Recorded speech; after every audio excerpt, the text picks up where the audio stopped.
probably as unlikely that you would nowadays become as rich and famous as Bill Gates as it was unlikely in the 17th century that you would accede to the ranks of the French aristocracy. But the point is, it doesn't feel that way. It's made to feel by magazines and other media outlets that if you've got energy, a few bright ideas about technology, a garage, you too could start a major thing. And the consequences of this problem make themselves felt in bookshops. When you go to a large bookshop and look at the self-help sections, as I sometimes do, if you analyze self-help books that are produced in the world today, there are basically two kinds. The first kind tells you, you can do it, you can make it, anything's possible.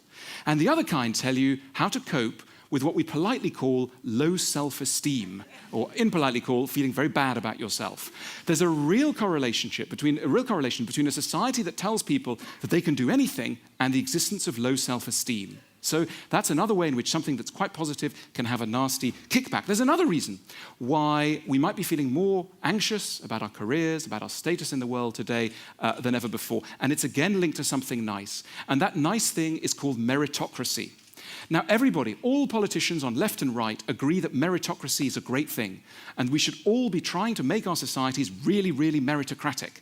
In other words, what is a meritocratic society? A meritocratic society is one in which if you've got talent and energy and skill, you will get to the top. Nothing should hold you back. It's a beautiful idea. The problem is, if you really believe in a society where those who merit to get to the top, you'll also, by implication, and in a far more nasty way, believe in a society where those who deserve to get to the bottom also get to the bottom and stay there. In other words, your position in life comes to seem not accidental, but merited and deserved. And that makes failure seem much more crushing. You know, in the Middle Ages, in England, when you met a very poor person, that person would be described as an unfortunate.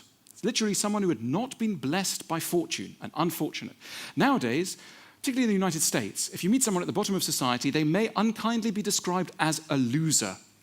There's a real difference between an unfortunate and a loser, and that shows 400 years of evolution in society and our belief in who is responsible for our lives. It's no longer the gods, it's us. We're in the driving seat. That's exhilarating if you're doing well, and very crushing if you're not. It leads, in the worst cases, in the analysis of sociologists like Emil Durkheim, it leads to increased rates of suicide.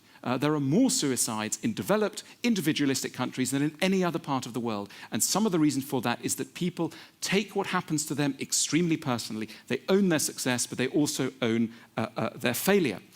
Is there any relief from some of these pressures that I've just been outlining? I think there is. I just want to turn to a few of them. Let's take meritocracy. This idea that everybody deserves to get where they get to. I think it's a crazy idea, completely crazy. I will support any politician of left and right with any halfway decent meritocratic idea. I'm a meritocrat in that sense.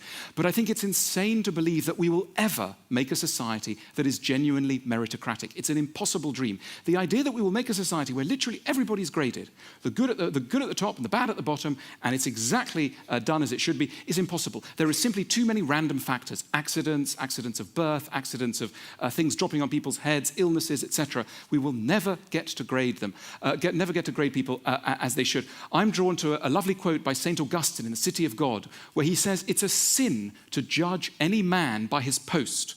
In modern English, that would mean it's a sin to come to any of you who you should talk to dependent on their business card. It's not the post that should count. And according to St. Augustine, it's only God who can really put everybody in their place, and he's going to do that on the day of judgment with angels and trumpets and the skies will open. Insane idea if you're a secular person like me, but something very valuable in that idea nevertheless. In other words, hold your horses when you're coming to judge people. You don't necessarily know what someone's true value is. That is an unknown part of them, and we shouldn't behave as though it is known.